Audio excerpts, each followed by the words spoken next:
There's a reason we're shooting this at a different area of the room, different angle. Oh, I just finished my first full day at work. Went back to my old job, the job that I left a year and a half ago in order to take care of my mother. It was good to be back at work. I made some tips. I cut hair, so I make tips. I'm a hair cutter. I'm a barber stylist. Got both licenses. So I get tips. I can live off my tips and stuff my money in the bank. I want to get out of this house ASAP. I mean, I'm not going to make any money selling it. I got a $86,000 lien on it. And everything in this house reminds me of her. You know, I'm reeling and I need to recover. And I would like to do it with friends, not with strangers. I have one friend, actually I should use the air quotes. I know a lot of people out there are tired of the air quotes, but I need to, you know, right now, friend, because it seems to be tentative right now.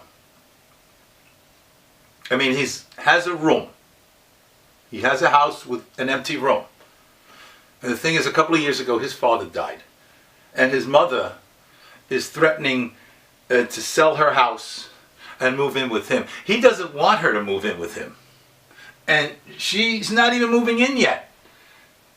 I don't even think she's put the house on the market yet. It's just something temporary. Just a few months. And if she does sell the house a few months from now and wants to move in with him, then I'll move out. I just need something temporary, something, because I want to recover. I'm still mourning my mother and I want to do it around friends. I don't want to be around strangers with this. It's just, you know, if I can avoid it. And if he doesn't agree to it, then he can find somebody else to cut his hair. The next time he calls up for a haircut, I'll block his fucking ass. So much for friends. No, really, I'm serious. I'm royally pissed. Anyway, like I said, when I leave here, there's very few things that I'll be taking with me. And what you see up over my head here will be one of these things. But I'll eventually be selling it. Eventually. I have to. It's a G.I. Joe 5-star Jeep. This is the real thing, you know, with the 12. I got two 12-inch figures. Yeah, before they miniaturized it into little pissant figurines. This is when G.I. Joe was G.I. Joe. This was my favorite toy. I had the G.I. Joe collection. I still have a Foot Locker here too, an old school Foot Locker from G.I. Joe. I'll sell that too. I had the collection. I had the G.I. Joe collection. But when my father died back in '95, I sold just about all of it I sold to a collector. He wanted this Jeep. It has a trailer to it. The bazooka still works. I think I still have one bomb left in there. The spotlight doesn't work. Yeah, it's got wear and tear, but I always took care of my toys. You know, didn't thrash them that much. But he wanted to give me $450 for this thing. And that was back in '95. I don't know what the market is now. Really doesn't matter, but I do have to sell it. Get whatever I can, because I'm going to take it with me, but I can't drag it with me forever. There's a reason why I held on to this. This is one of my favorite toys, and this toy has a very fond memory. I so desperately, as a kid, wanted this G.I. Joe 5-star Jeep. This was the bomb. To have, back in the day, all you G.I. Joe guys, all us G.I. Joe guys, to have this was the bomb. This was the item of all items with G.I. Joe. And at least for me it was. I wanted this Jeep so bad. And I knew that on Christmas I was going to get it. I knew I was going to get it. I knew they were going to buy it for me.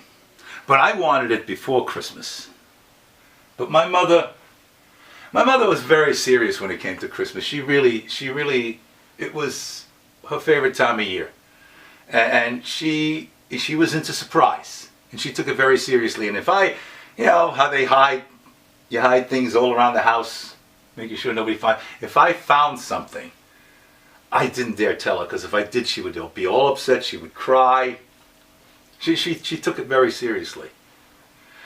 And I knew I was going to get this, and I wanted it before Christmas. But my mother, no, you have to wait till Christmas. So I began a little protest. I got myself a stick, some poster board, magic marker. I want my 5-star Jeep now. And I walked around the house with with that protest sign on my shoulder, had pasted protest on the walls. And my mother laughed. My mother was laughing her head off, my father too. I wanted it so bad. Then the day Christmas came and I finally got it. It was waiting for me under the tree. And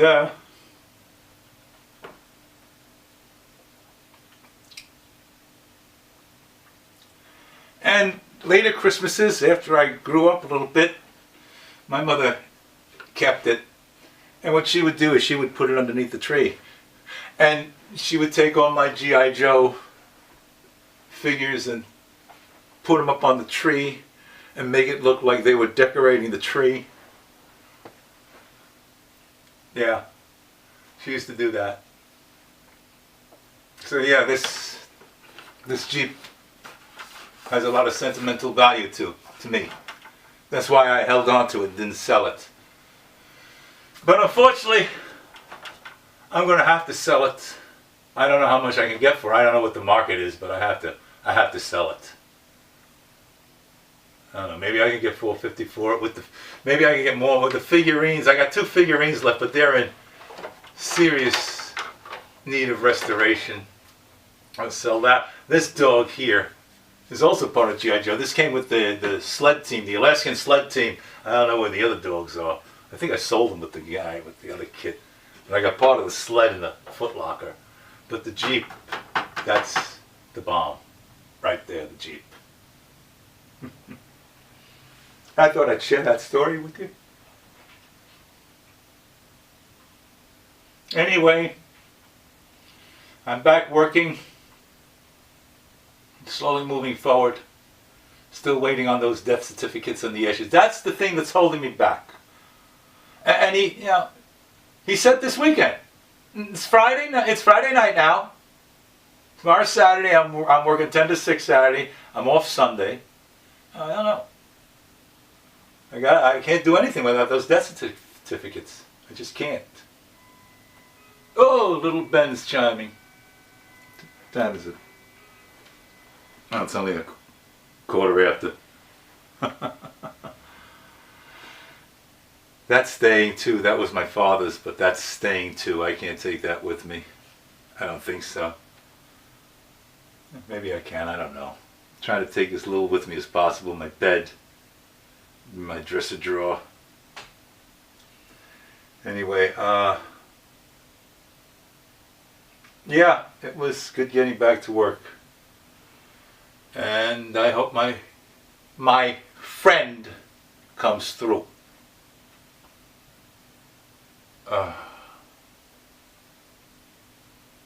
There was a certain finale. Something sunk in today. There was a really sinking feeling today when I walked through that door. I'm back to work. It's starting to really sink in now. Anyway, That's about it for now. Thanks for stopping by and for tuning in. We'll talk again.